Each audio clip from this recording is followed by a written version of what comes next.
Dr. Binkin. So Dr. Binkin is the Honors Practicum instructor for our program, and she's been our instructor since the beginning of the Honors Practicum. And so Dr. Binkin is going to say a few words about the Honors Practicum, and then once she's done, Dr. Binkin is going to leave, and then I have a small portion of our 19 Honors Practicum cohort today that will be able to answer any questions you have and be able to be transparent about their experience in the Honors Practicum. So thank you so much, and Dr. Binkin, I'm going to hand it off to you. Oh, okay. Oh, well, welcome everyone. Let me bring up some slides here.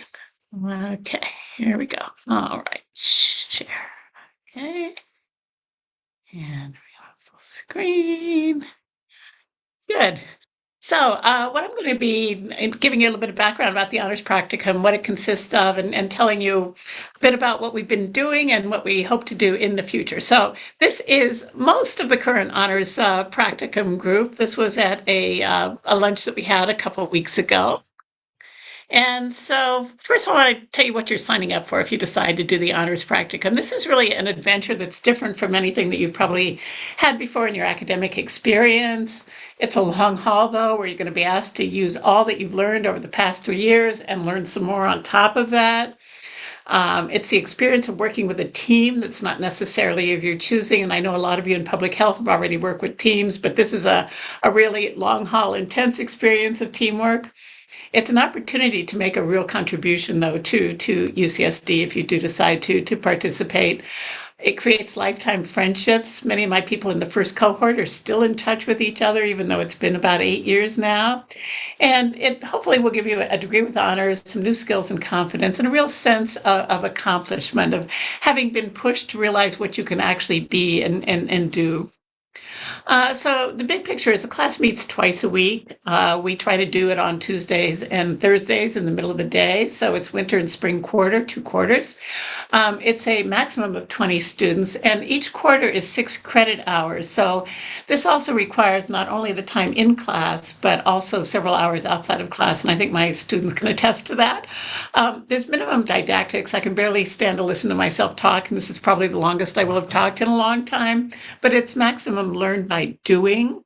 Most of the class time is devoted to actually working with your team. And the course is usually built around a survey of interest to our campus stakeholders and a smaller qualitative in-depth study. And these are the topics that we worked on. I'll talk more about those in a few minutes and what the results of those have been. So, who am I? I did an honors program back in college in the dark ages, even before probably your parents, maybe even your grandparents were born. And I was in the fourth graduating class of the UCSD medical school when it was all that was there on that part of campus where we now meet in our classroom. I trained in pediatrics at Los Angeles Children's and actually worked as a pediatrician with Kaiser and in various ERs up in the Bay Area. And I did my MPH at Berkeley. I was at the Centers for Disease Control and Prevention for 20 years. And after I finished there, I ran a field program, a field epidemiology training program in Italy for another total 12 years. I went to UNICEF, one of the United Nations organizations, where I was chief of policy and evidence. And then I retired for the third time and started working for USAID and did domestic consulting. And I've been teaching at UCSD, first in the joint doctoral program, was instrumental in help setting up the BSPH, which I think is going great. And I've been running the honors programs now, I think for 8 years, maybe it's 9. And I also taught outbreak course for years. And I'm also a zoo volunteer. So this is just a picture of what I do on my weekend. So good. Research experience. I've got a lot of publications, but I've never had an NIH grant, unlike most of our faculty. And what my work is has been applied research and evaluation in many different fields. I have a lifetime. I've lost track of how many surveys I've done. Probably 60, probably 70. Who knows? They've been conducted in 20 different countries over the years, both in Africa and Asia, as well as in the United States. And a lot of them are based on the types of projects that we do, with lots of your young goodwill and energy and your great brains and no money. This year we actually had a little bit of money, but normally we don't. So what you should know about me, when I was living in Italy, they used to call me caterpillar, which is their name for bulldozer. And I am a person who does not um, deal with obstacles very well, and I just push and push and push. So nothing stands in my way. You should know that about me. Uh, I set up a field site out in Botswana when I was at CDC, and when I went away, they gave me this batik, and it shows a butterfly alternating with a porcupine, and I think that kind of expresses my personality. I can be really nice, but I can also be very prickly and tough. And as the students know, on a perfectionist scale, I'm off the top of the map there. And then finally, I have my students come up with designs for pins to represent our experience. And as you can see, I survived the honors practicum. That was from a couple years ago. So anyway, this is informed consent, as we say in medicine. So the course backbone is, as I mentioned, students mostly work in teams to conduct the study, but I'm the one who chooses the study, although you rate which of the subtopic you want to work on, and I try to give everybody their first or second choice. The work is stakeholder driven rather than investigator or student driven projects. If you do want to be working on your own topic, I really suggest instead that you do the capstone or you take a 199 because I picked the topic. What can I say? It's more active student role than most university experiences. You're very actively involved in all stages, and the administration knows who you are. But it does take you up several notches, and it also is probably going to take you out of your comfort zone. This is not a class where you just read the stuff and you take an exam and you put some stuff together. This really takes you up another level to, in what's called Bloom's taxonomy, the levels of analyzing, evaluating, and creating. And boy, do I have some wonderfully creative students this year. So the contents is each team will do one quantitative and one qualitative study over the year, with the emphasis on what's really useful and practical. This is not just knowledge for the sake of knowledge. We meet with stakeholders to find out what they need, and we try to provide them with that over the course of the study that we do. So it's a real service to our community. I have you do a very detailed career portfolio, and I'll talk about that in a minute. And basically, there's online materials covering the necessary didactics. I do a few Canvas quizzes, especially first quarter, to make sure that people have the basic material, but I want to maximize the class time for teamwork. And you really have to be self-motivated, I think, to learn and to go into greater depth. I'm also increasingly using AI in the course, but I hope to think that I'm using it relatively judiciously. As you all know, this is a tough time to be going into public health. And one of the things I'm really emphasizing is translatable skills. I am giving you a skill set, I hope, that allows you to use those skills in other fields. So, if you know how to do a good survey, you can do it in many disciplines. If you know how to do good qualitative work, oh my goodness, it can be used in so many different things. If you know basically analysis, you can analyze data from the transportation department or analyze it in figuring out where street policing is going to make the most difference. So I'm trying to build up a set of skills that are not just very specific to public health. Grading, realistically, almost everyone gets an A, but you have to work to get it. Most of the grade is based on the team projects and efforts. And because, though, we work with stakeholders, we got to really put out good products. It's not enough to say, okay, here's my assignment, you got to be on it. No, we got to show this to our school leadership. So what I have students do is resubmit, and you can resubmit up to a couple of times to get the team's grade up. There's basically 3 grades possible on most of the team assignments: 95, 85, and not ready for prime time. I will go up higher when teams have done an excellent work, and I've certainly seen a lot of that this quarter. There will be a few small extra individual assignments to raise the grade slightly too. So there are some extra credit points. In terms of being out of your comfort zone, as I said, I work at the zoo. On the left are a couple unusual combinations. It's the orangutan with the siamang in the San Diego Zoo exhibit, and then there's also an exhibit with a burro and a lovely zebra there. So your success is based on not only on your personal initiative, but your ability to work successfully as team members. And I do have you go through a team contract, and it's expected, though, that you are going to resolve the issues among your teammates. As you know, if you've already worked in teams, there's a lot of ambiguities and unexpected challenges. And I advise you, but I expect you to make independent decisions. Because you're not picking your teammates, you may end up with people very different from yourselves. But in the end, I think this is a learning experience because when we're out in the real world, we don't get to choose who we work with a lot of times.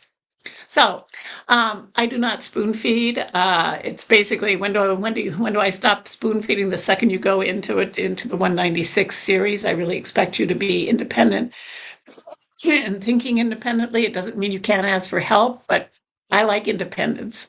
So, so how it works with the surveys and the whole course, I identify 4 topics and the stakeholders for the quantitative work. You rank them, you get in your team. Each team meets with the key stakeholders, develops a protocol that includes background, logic model, et cetera, et cetera.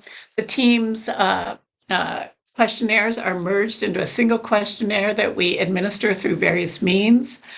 Sometimes we've administered it within classes. This year we administered it campus-wide.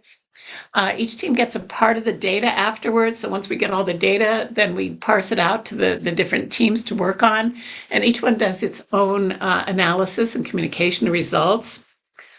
At this point, too, once this is all over, we identify some topics for further in-depth analyses, and we make new teams, much to the dissatisfaction of my students who want to be with their team forever and ever. But I think it's also good to kind of break up a little bit, and so we break into smaller teams for that. Those results, too, get presented to the stakeholders. So that's kind of the flow of the 2 quarters. These are the studies that we did over the previous year. We had 2 that were on financial aspects, college cost, affordability, and financial knowledge, and then managing money once you do get to college, and what happens, what are the financial risks during college. And then we had 2 on foods, food insecurity, CalFresh, food assistance. And then we also looked more into the whole dining dollar situation and what happens to those students that are living in the upper class dorms that don't necessarily have food plans but have kitchens. Got some really interesting results out of all of this. The quantitative studies, this is kind of just a list of what we're up to now. One versus how do those upper division students actually feed themselves? What are students doing in the dining halls? How are they choosing where to eat and what to eat? We realize that the RAs can play an incredible role in identifying food and financial insecurity, but we want to talk to them to find out what they think their role might be in this area. What do students know about financial aid and the cost, and what kind of unexpected expenses are they actually encountering? How do students budget? And then finally, what food options exist on campus, and do they offer healthy options, and are they truly accessible to all students? The presentations on these are going to be June 2nd and June 4th from 11 to 12 at 3:15, so please join us. So what do you learn to do? Working with stakeholders, putting together a study protocol, doing a logic model, developing an analysis plan. I'm very much into the idea that you don't just collect a bunch of data and figure out later how to analyze it. I make my students go through a very thoughtful process of what do we need to actually collect to be able to answer our study questions. And then we write the question in Qualtrics. So there's a logic model in the upper corner and so on. So good. So what do you learn to do? You learn how to collect and analyze the quantitative data as well as qualitative data. My favorite software program died this year after 40 years. So working with Claude AI, I developed a wonderful, I think it's wonderful anyway, app that allows you to quickly analyze the data without being terribly knowledgeable in coding. You really don't have to do any coding with this. You just have to analyze. And then we also do thematic analysis and other techniques with the qualitative data. And we've got several different methods going on right now. So you also learn how to interpret data and make readable slides and visuals. These are from the year before. But this next one are my students' posters from this year. We make amazing posters that actually that people actually look at, and we present these at a meeting of the San Diego Epi Exchange, which is San Diego State, the Navy, the Health Department, and UCSD. And we also presented recently, as some of you might have seen, our presentations at Public Health Research Day. So these are our gorgeous posters that we did this year. So what do you learn to do is to do professional oral presentations to stakeholders and interested groups on campus. These were the stakeholders from the year before, although we had some overlap with this year. And for example, Peyton's group is going to be presenting to the group that works on campus student employment because they want to know even more about what we had found in our study. And I think some of our other groups are also talking to specific area of interest groups. Alicia Magallanes, who runs the Basic Needs Center, for example, has asked for a presentation on our latest food security work. Okay, so another thing that you learn how to do, and wow, my students are amazing. So they have an assignment to get out information to their peers, and we had everything from TikTok videos to social media posts to podcast infographics to newsletters. It was just great. So I will make these available if you want to look at them because wow, they were really professional products. What else you do is I make you do a career portfolio too. And I really want you to think through what your future is about. And I think this is particularly important in this day and age where the public health options that were there a few years ago may not be. So I have you do a wandering map and think about the influences in your life. I have you do a resume and LinkedIn. And then the last part of it is to really do a very deep dive in the profession you want to go into and or the graduate program, what it's going to cost, what you can make, what the restrictions are, and so on, so that you, I think, come better prepared to what you may end up doing. I want to also talk about, I've been doing a lot more with AI, and I just really think it's going to be an important part of your future jobs and that you need the basic skills, but I don't want to use it in place of doing basic thinking. So what we've done, a couple of uses that we've used it for is when we put together the protocol. I told the students to use it to assist in the literature review and even to summarize the literature. But they had to do detailed documentation of how they used it. And then the teams had to take all these little bits and pieces of, they had to write the synthesis. They did not ask AI to summarize the literature. They did it. They were allowed then to run it back through AI to improve the writing after I'd taken a look and seen what they'd done by themselves. I did do one full AI assignment after we had finished doing the presentation to the stakeholders and done all the posters. I had people write a 2-page briefing document using AI. And I again kind of reversed engineered this too to say, how should we use the prompts to come up with something? And I think it was a really good learning experience for my students because they realized, I think, some of the benefits of really good prompts, but also the invaluable role of human knowledge. Claude and ChatGPT know nothing about UCSD, and they made a bunch of really crazy recommendations that fortunately the students realized, I think, what they had to contribute. I've also been using it to find out how you get through the algorithms that are out there when you're applying for jobs. So I reversed engineered how to put together a resume to increase the likelihood that you're going to get through the AI screening to that next stage where they can interview you and find out how wonderful you are. Okay, good.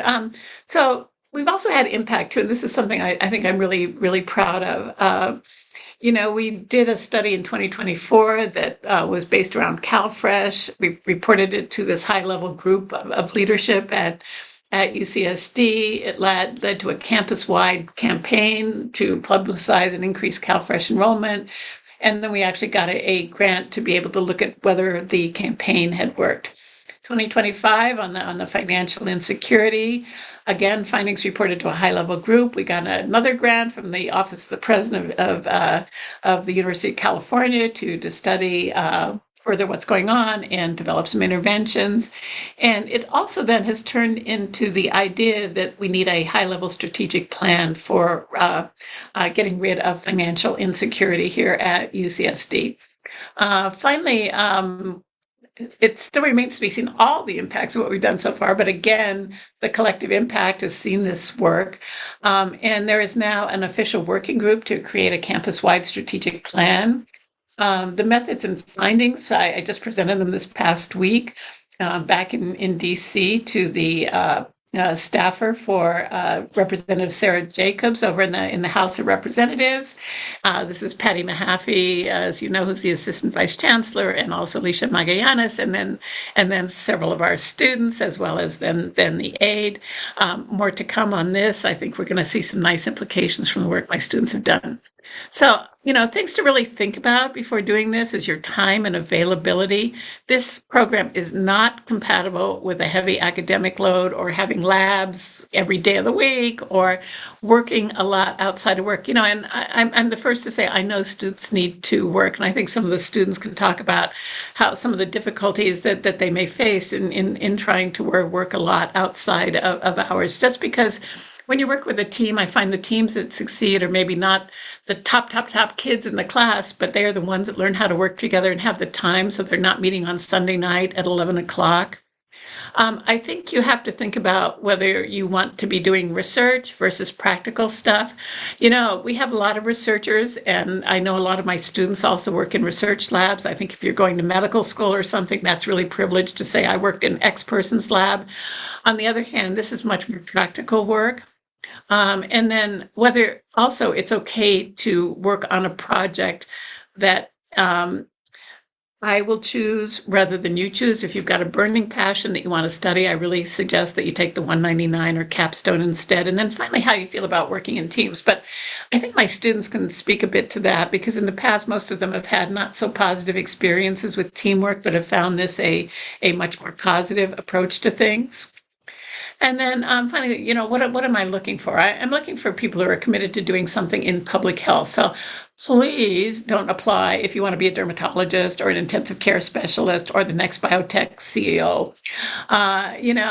I've got a very limited number of places, and I privilege people that really do see themselves in a public health role. It may be in medicine, but not in some distant subspecialty of medicine. Obviously, good grades, previously team experiences, and they may be positive and negative. I always ask about that. Decent writing skills, enthusiasm, time.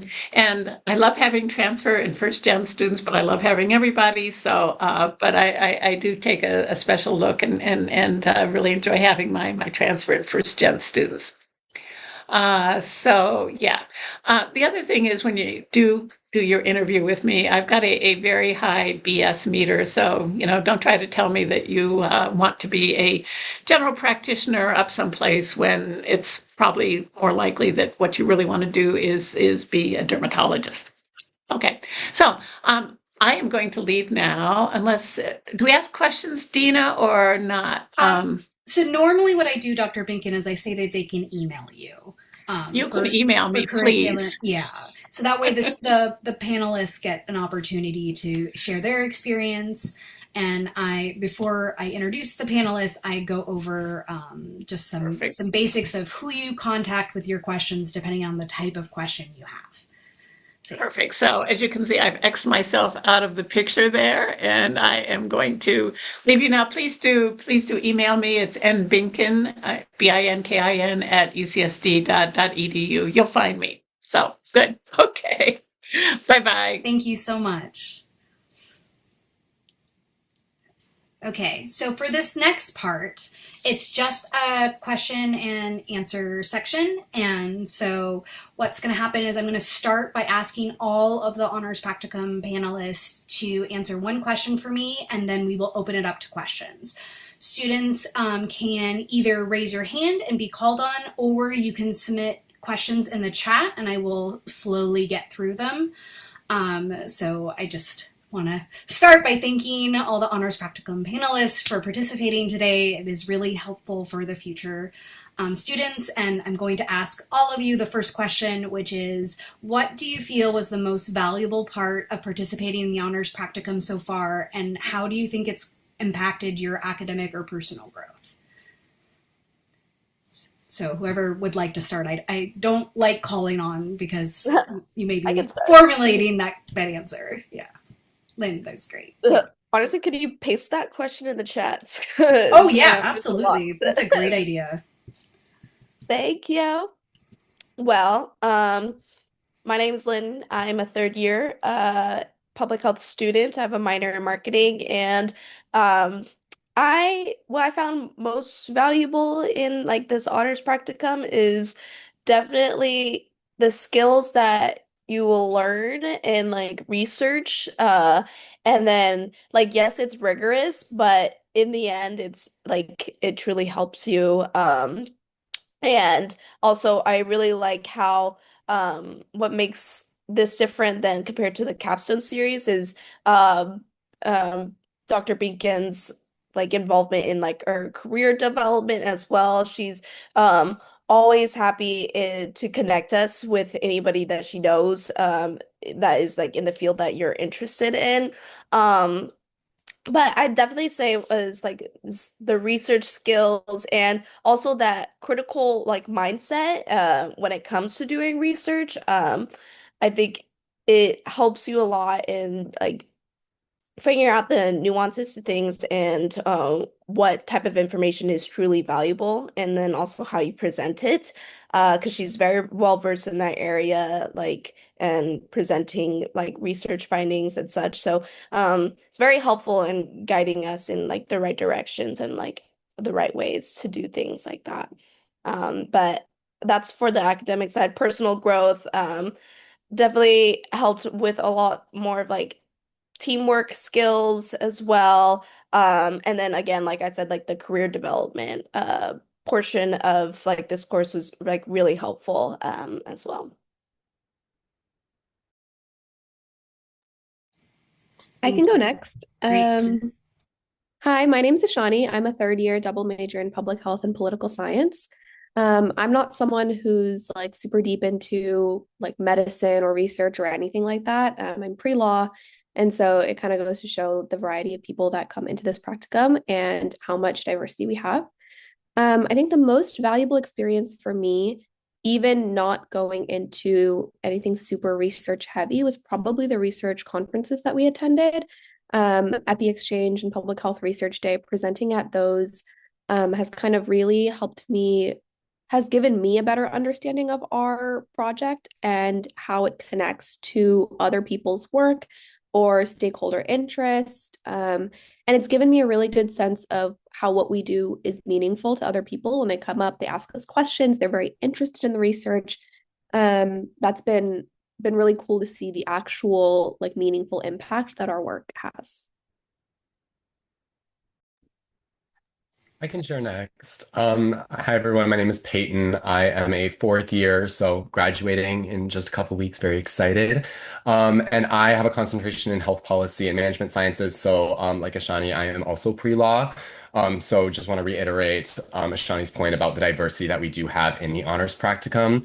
And I will say that the most valuable experience for me was definitely the practical public health skills that you apply you take from all of the public health courses that you have done thus far, and now you're applying it in a real world context that does have benefits and then also consequences for the UCSD student body in general. Dr. Binkin really highlighted the fact that we are working with real UCSD stakeholders and that the research and quality improvement recommendations that we provide as students do have major impact across the campus, referencing that 2024 CalFresh initiative that they did. When y'all were getting those CalFresh emails, a lot of that came from that honors practicum work.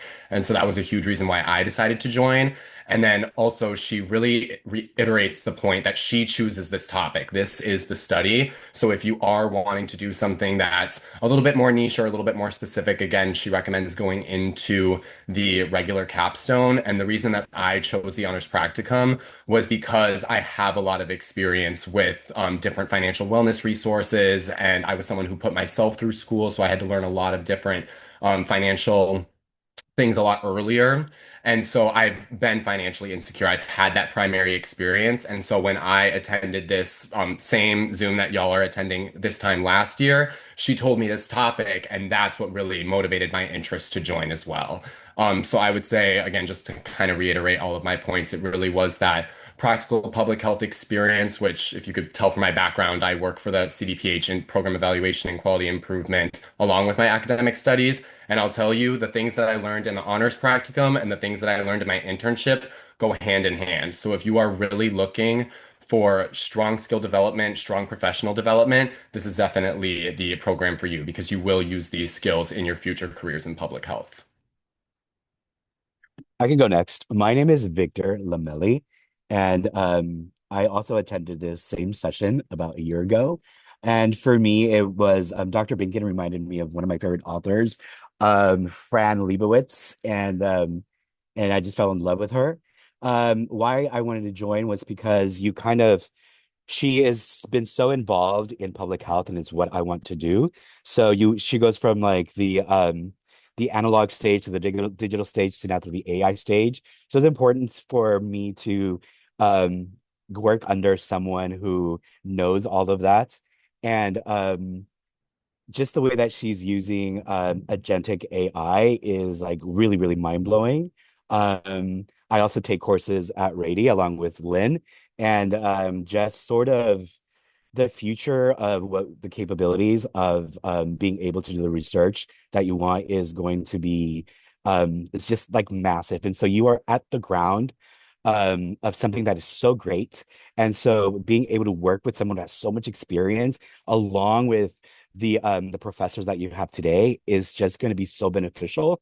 But like Peyton said, if it's something niche that you want to do, I would recommend you do the 99, I think it's called, or work under like one of the professors that you may otherwise like. That may help you with a little bit more niche kind of stuff.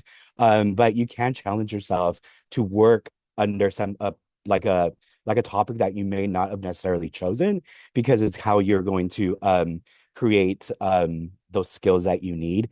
And it's really, really great. It's actually very intense because my group they may not have been going into public health, that they may have other projections in life that you're like, oh, okay, so this is sort of how you're working along with a group and trying to see how that all fits into like your future. So I just the fact that she's so well like versed in like agentic is so amazing to me and just well worth the price of admission. So yeah.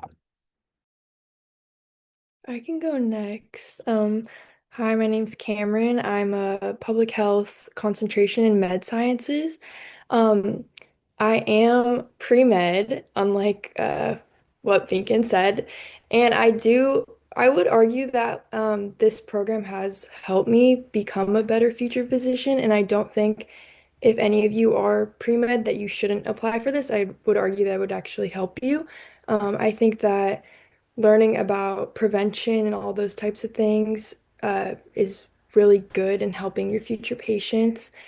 And like prevention versus acute care is something really important. I mean, we see everything going on in the world today. So I don't think that that should kind of sway you guys from applying. And I was very upfront going into my interview with Binkin a year ago that I was pre-med, hoping to be a physician, specialty in OB-GYN, and so not just general. But I think that working with Binkin has really helped.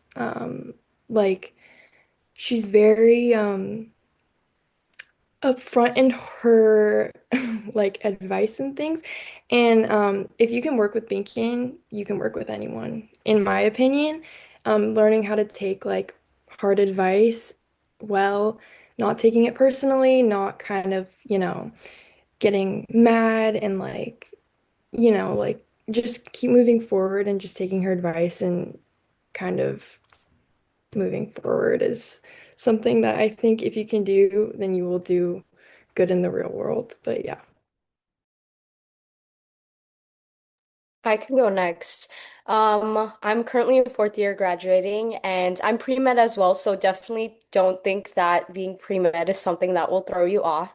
Throughout my interview as well, I was really honest and I let her know that I'm really interested in going into medical school and specifically specialty wise, like ophthalmology is something that I'm really passionate about. But other than that, I definitely think a lot of medicine has to do with preventative care and public health, and it's very intertwined. So, this like practicum was a really good experience to get that application of it. Overall, I really think that you get, even if you have the skills going in, for example, I had a lot of research experience before coming into this practicum. I definitely think this is something that's amazing to talk about.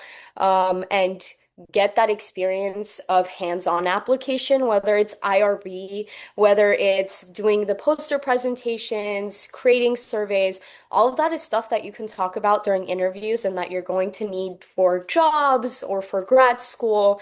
I personally talked about the honors practicum a lot when I was doing interviews for jobs for my gap years, and I ended up getting positions at Yale and Harvard Med. So I can definitely attest that it helps, and it like definitely impacts and helps improve your applications a lot. Other than that, speaking of how she talked about, oh, like niche research interests, you definitely have enough time to be able to do your own little projects on the side, and she's very, very open to helping with absolutely anything. So whether it's talking to her about doing niche things outside of the practicum, or she has connections that you can discuss and talk to about. I'm doing a couple, or I'm interested in ophthalmology for med, so I'm doing a little project on the outside with another PI oriented to preventative eye care. So again, that kind of connection to public health and medicine is kind of always there. So I definitely think it aligns really well, would look really good for grad schools and med schools and anything that you want to do. So there's definitely that.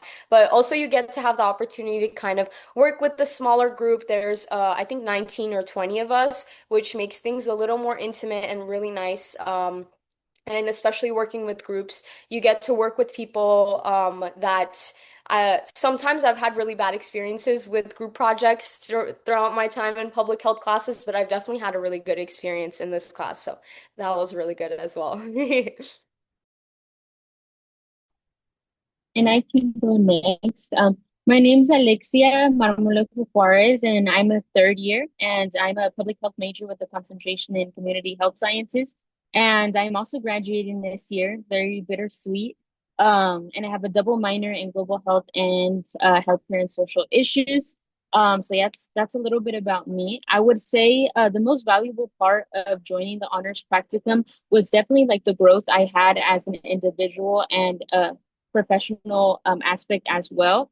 I definitely do have to say, like, any of you that are applying and seeing this video, and are first generation students, I can definitely attest to the feeling of just having like that kind of like imposter syndrome and feeling like you don't belong in some place. But I can definitely attest and say that the best thing you can do for yourself is challenge yourself and definitely get out of your comfort zone. I know that it might seem more comforting to join like the regular like capstone series, which if you are very much interested in like kind of like going back to like what my peers said, working on something that you're kind of passionate on, you know, yourself, and you want to dive deeper into that, like definitely go for that. But I definitely do say that challenging yourself can make you grow in so many ways that you may not have never thought you could. And this has been just the best experience for me. I've learned a lot, and I've met some of the best people. Honestly, I feel like the best people I've ever met. And yeah, it has been such a good experience for me, and I definitely do recommend applying for it. Thank you so much. I believe that we got everyone from the cohort this year. Great. Okay. So now I'd like to open it up for questions. So if you have a question, you can either for any of the panelists, you can raise your hand, or you can submit a question in the chat. I'd also like to remind participants that this is being recorded and it will post on our YouTube page within probably a week.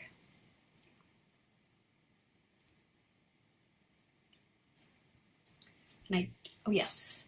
Christy, please go ahead with your question. Oh. Hi, sorry, it was struggling to unmute, but I know a couple of the panelists, you guys mentioned that you already had career goals and plans in mind, but for any of you that maybe didn't have any clear directions or plans when applying, did you feel like that was an issue at all during the application or interview process? Because personally, I still feel like I'm very unsure as to where I want to go. But I still am very interested in this opportunity, especially to get, I guess, like the hands-on practice and application of the things that we learn in all of our other lower classes.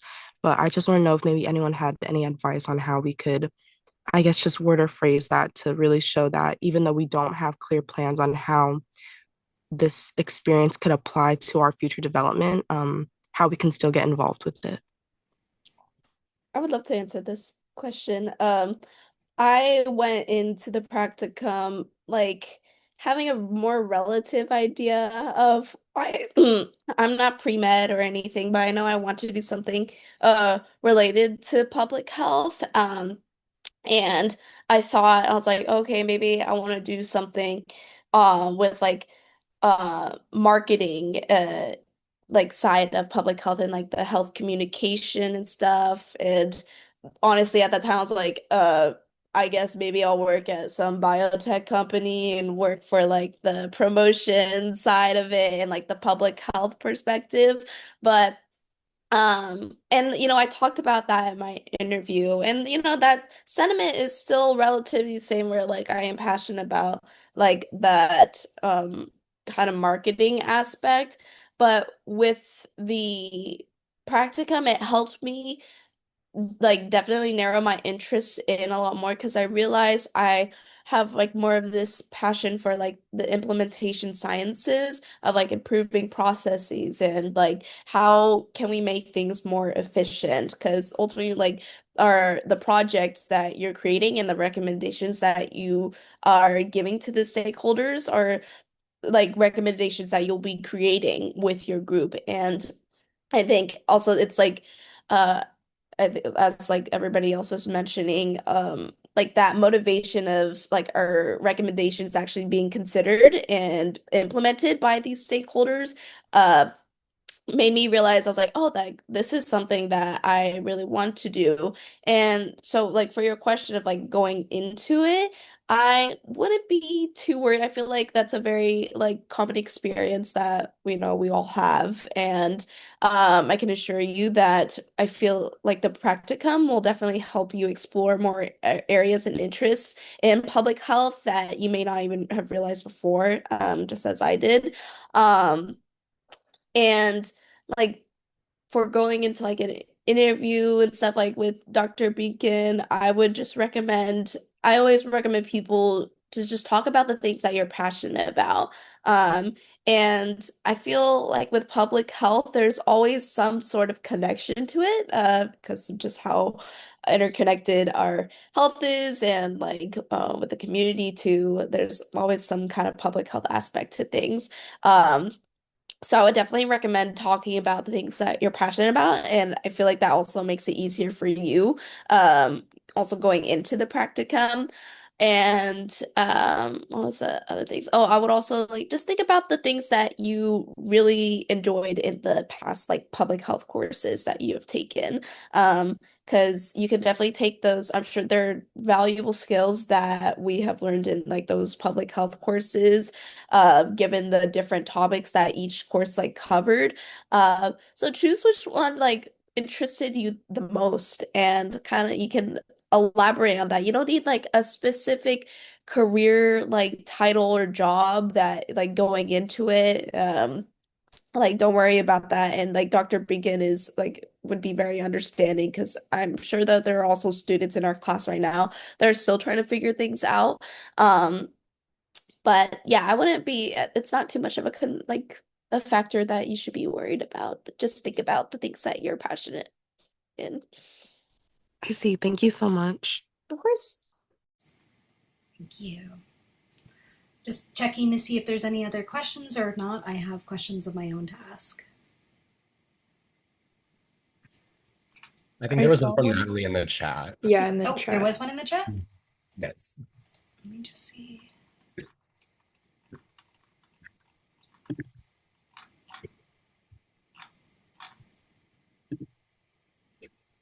Oh, here it goes. Someone. Yeah, it was Okay, Mike, I'm just wondering what the time commitment was like because I'm someone with two jobs and leaderships. So I was just wondering how you balance. I can absolutely answer this question. So Natalie, totally resonate with you. Last year, especially, I was working three jobs, including my internship, plus I was a full-time student.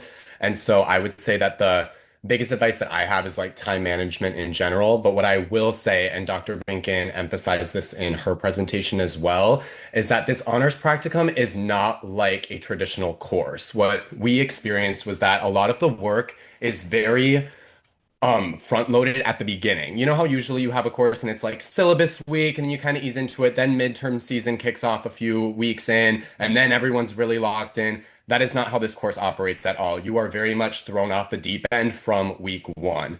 And I think the rest of my panelists can really agree with that as well. I think that that was something that was very new for a lot of us, where we were used to that previous structure of knowing that we have a little bit of time, we ease into things, and then things get busier a little bit later.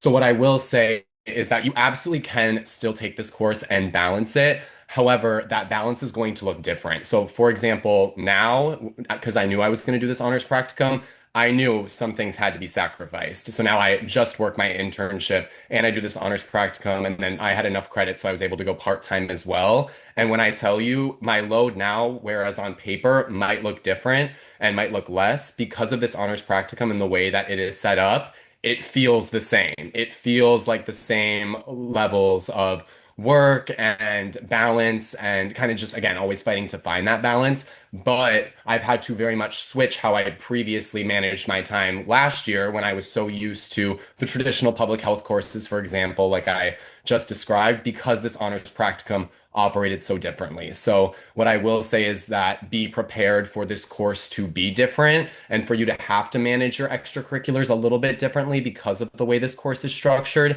However, that is not to say that the time commitment completely takes you away from being able to do things on the side. Again, I still work almost 30 hours with the CDPH in tandem with this honors practicum, plus taking my other courses, plus still, maintaining your relationships and having a social life and having a good work-life balance. But just be prepared that you're going to have to rethink how you organize your time around this class specifically because it does operate differently than a traditional public health course. I think it's also important to note, like echoing everything Peyton said, um, not only does it operate differently in terms of like the schedule going, like you're hitting the ground running, so much of the work happens outside of class, and also it's due next class. Like the timeline for things being due is really compressed, because you're trying to get an entire survey out like within a few weeks and like get it all analyzed, have presentations, have research like things. You're trying to do a lot in the span of 2 quarters. And so you'll have something that's assigned and due within like 3 days, kind of thing.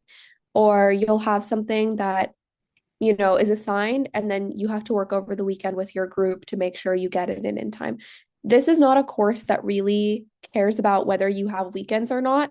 Dr. Binkin cares about your well-being and cares about your mental health, but at the same time, like she has things she needs to get done, and it's your job to make that happen. So you will have times where you are working over the weekend. You will have times where you're working very late into the night with your group kind of thing. Because like you will be given feedback that you have to implement within the same day, or you will be given like a time and a date that you must be somewhere that's maybe not necessarily on like WebReg or the syllabus or something, but you need to move things around to make sure you can attend that specific thing. So it's very much like things come up and you have to deal with them. It's very much real world.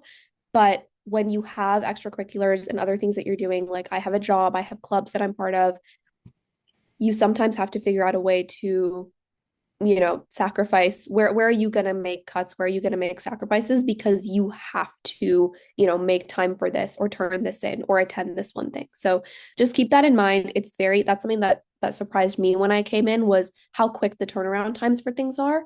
So just, understand that when you're making other commitments.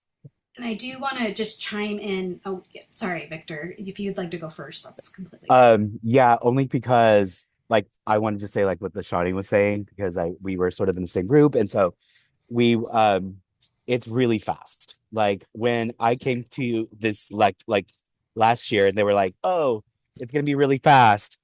It was like 4 times that. And you do have to show up. And so if you don't show up, your team is suffers. So it's really, a lot of the work does happen like not in the class, it happens outside of the class. And if you don't show up, then it's not good. So these are things that you really have to think about. And I know that says like be blunt. And so I'm sort of trying to calm my friend Leibowitz down just because it's very, very, very, very fast. And it's really fast. So yeah, I you have to sort of figure that out and then like really make a calendar and then sort of just be on top of that because the like at least the first like quarter that you're in it goes fast. The second quarter is not as fast. So I would say if your courses should be a little bit lighter, at least that's how I don't know if anybody feels that way or maybe I'm just like a Gen Xer and we kind of work differently, but it was like way, way fast, more than I had ever expected. And if you drop the ball, your team is going to be very upset with you and it's really not fair to anyone. And so just think about as you're scheduling yourself, like just be honest with yourself so that you can have like really good product. Sometimes I felt like I let the group down, even though I was there and always made an effort, like always showed up. Um, it's super fast. So just being really honest about that. It's really, really, really freaking fast. So you want to make sure that you really schedule yourself accordingly. Okay, and I'm just to kind of succinct that, I do want to emphasize that your team members suffer if you are not available enough to contribute your portion. Unlike other team projects where sometimes one or two people can kind of carry the team, it is physically and mentally impossible for that to happen in the Honors Practicum. Everybody has their exact workload, and it just if you cut corners and aren't 100%, it affects the whole team and nobody can pick up the slack because they're already at their 100%. And I know, Alexia, you raised your hand, and then Cameron, you raised your hand. We are close to time. I do want to get one more question in, so let's be as succinct as possible.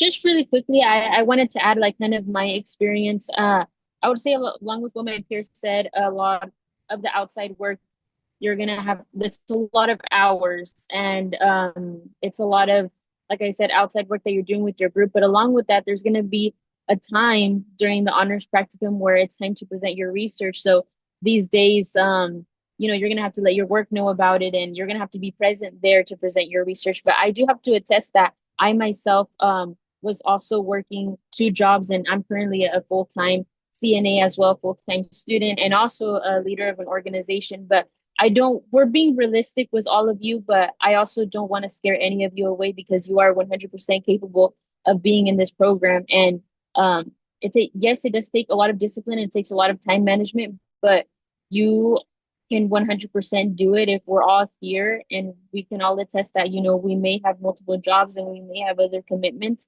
We're still here at the end of the day, and it's very doable. So I would 100% recommend, like I said previously, challenge yourself and take that opportunity on yourself and just go for it because it's really life-changing, I would say. Something I wanted to add too. Someone asked about like time commitment outside of class because we have the typical 2 days a week. You don't necessarily have to meet in person with your groups or even over FaceTime. Like me and my group, 99% of the time it was on text. Now we're texting 24/7. Like I'll be at work, like I work at Starbucks. I'll be like behind the bar, like texting my group. But yeah, you don't have to like be physically present. When we say you have to be present, you have to basically pull your weight is what we mean, I think, because you can be physically present doing nothing, and that wouldn't do anyone any good. But yeah, just like being present, like communication wise, and I'm like a firm believer in that you can basically do anything. Like I think last quarter when we got thrown into everything, I was in PH 130, so all of you are going to take it. Physiology, global health, PH 199. I volunteer for two different organizations. Like it's very doable. Now, like I did have frequent headaches. But like no, those are gone now. You know what I mean? So it's gonna like be a lot, but at the same time, it's very doable. So And we had one more question, and I'm going to have two Honors Practicum students answer, whoever first to want to answer this one, and then I have a second one. So, where go. What is something that surprised you during the honors practicum? So we'll have two students answer that one, and then I have a second question.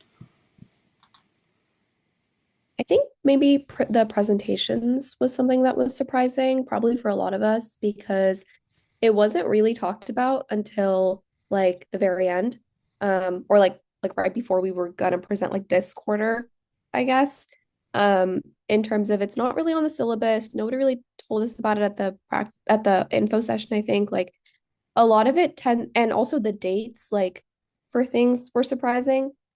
And I know this isn't like necessarily a positive or negative surprise, it's just something that you should know going in. It's that like there are times that you are going to have to attend like on a Wednesday at 1:30. You might have class or work or club on a Wednesday at 1:30. Doesn't matter, you gotta go. And so that was kind of surprising. And just to chime in, if you have a class that overlaps, that would be an exception. So but you would have had an alternative and you miss out on the opportunity, I think is the point on that one, because she can't dock you points if you have an actual class overlap. Yeah, and obviously there are exceptions. Like I know that there were some people that like had exceptions or extenuating circumstances, things like that. But like you might have a midterm, right after that, and you wanted to study in that time period, but now you have to go to this thing. So just keep in mind that there are lots of things that come up very suddenly. And there are a lot of like little surprises embedded throughout the quarter that come up very suddenly, and you need to just deal with it and go with the flow. Yeah, I can answer this question as well. I think the thing that really surprised me was the amount of both personal and professional growth that I experienced in this program specifically, because I already had like program evaluation experience, obviously public health experience going in. So I kind of thought, oh, this is just another way to like kind of hone those skills and just kind of continue to do what I've already been doing. And it was that and then more. Because I think that when you are in this kind of space and working with so many different people, so many different personality types, and then, like everyone has really iterated on this panel, just the difference in how this course is structured, you really, really do have to adjust and adapt. And I think that not only does that develop you professionally and academically and set you up for how the real world of public health operates, but then also personally, again, we all have our own personal well-beings. We have to still take care of ourselves. It's something that public health really, really emphasizes. And so you have to work in tandem with changing deadlines, changing schedules. You are not really operating the same way that you probably have been throughout the rest or your previous undergraduate career. And so I think that the level of adaptability that you have to be able to participate in this program, like Alexia is mentioning, you're absolutely capable of it, but it really does develop you in all aspects of your life. So just be ready for it. It's not just another class, is what I like to say. And I think that I kind of had that mentality going into this, like even though it was an honors program, I'm like, okay, it's just an honors class. Maybe the workload will be a little bit higher or the content will be a little bit more difficult. No, I think the biggest point of development is the teamwork element. It's the practical skills approach to it. And I think, like I had said before, it really, really does set you up for a future in public health that is so community based and so team oriented. Nothing that you do in your future career in public health, you're just going to do alone, which I know a lot of our classes, we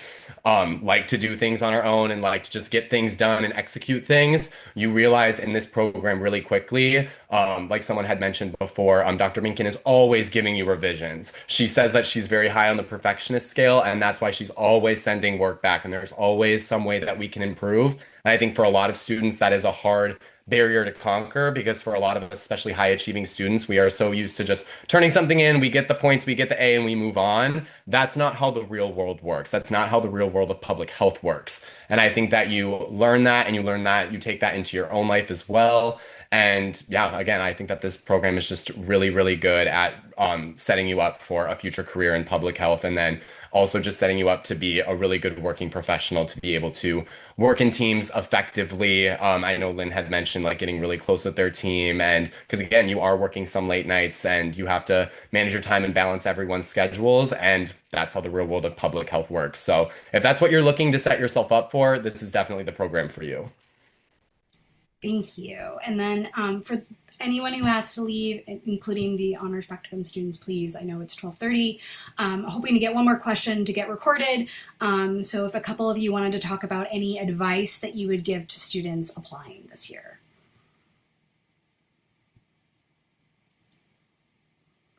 Just like to what Alexia was saying, like you should apply if you are challenge yourself. You really should, like after you consider all these things, if you are like a first gen student, just really do like challenge yourself because you're gonna find that when you leave here, probably feeling like you've gained so much and then you've gained a mentor while you're at it. So it's super awesome. I guess my advice is just even though her feedback and like the rigor of the course and how much things get sent back and then having to revise and just go back and forth. It's frustrating. But I think what helps is you'll be in the trenches together with your team and also it's all like good intentions and the stuff that she is telling you will better like prepare you for like the future and stuff. So, just push through it. You got it. Thank you, everyone. I really appreciate everyone participating and attending. This is the end of the session. I will have this recording up within a week. Thank you. Have a good day. Bye, y'all.